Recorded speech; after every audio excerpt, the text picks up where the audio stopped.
when I first started working, I was a secretary in the school system. And then I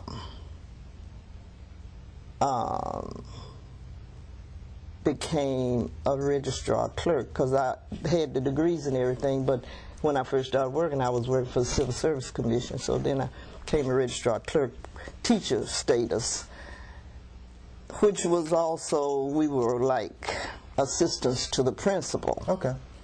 But anyway, all this time, see, I'm in the office and I'm dealing with kids. And I love that. I like being a registrar clerk, because see, you know, my first love I thought was being a secretary. And so that gave me that and the administrative part of it and everything. So then they decided to take the registrar clerks out of the schools. Those of us who had degrees, put us in classrooms. Okay. I had 2 degrees, and they said, uh-oh, you got to go in the classroom. So, you know, okay.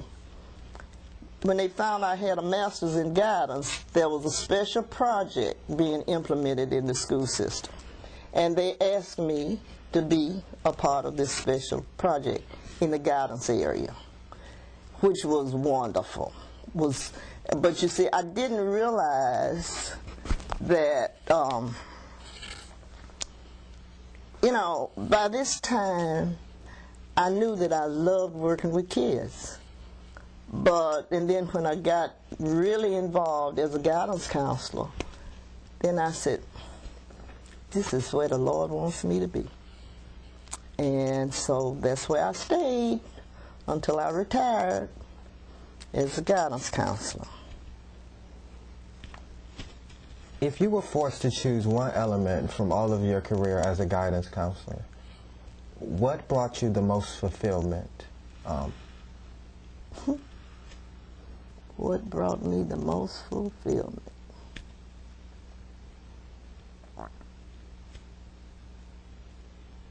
When I could help a child reach his goal in spite of.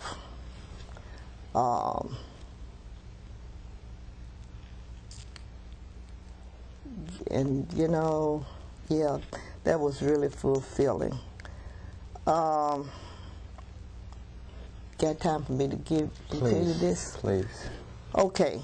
I have and see, I refer to my children as my children because I love them. But anyway, I have a child now who's with Homeland Security. Okay. When he came to me in the 9th grade, 10th grade, I don't know, in high school, he was a member of a dysfunctional family. But he was a nice-looking child, and he was cocky. And so when I'd always call my kids in, you know, to find out what their post-high school plans were. Okay. When he came in my office, he was cocky, and I said, well, what do you want to do? His name is Ernest. He said, I want to be a pilot. I said, okay. Well, at that time, black pilots were not popular. You know, there weren't a lot of opportunities for black pilots. Okay. And I said, okay, that's what we're going to do.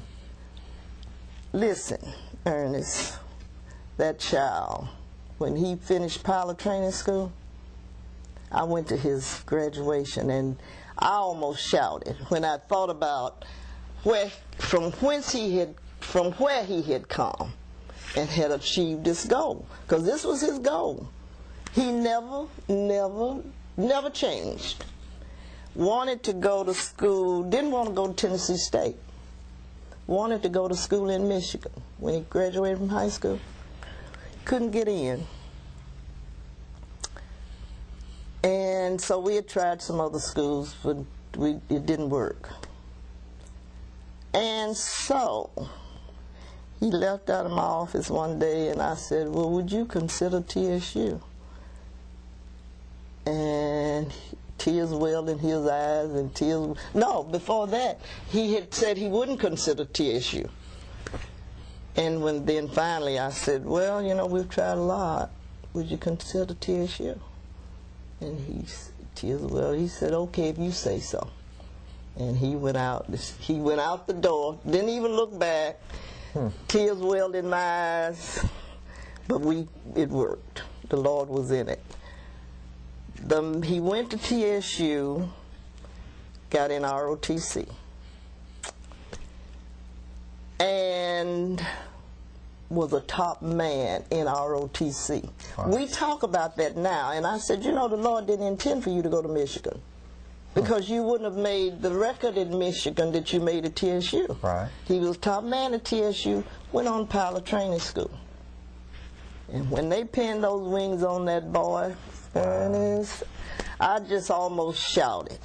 And that night at the banquet, he came over and sat by me, and he said, you know, none of this would have happened if it hadn't been for you.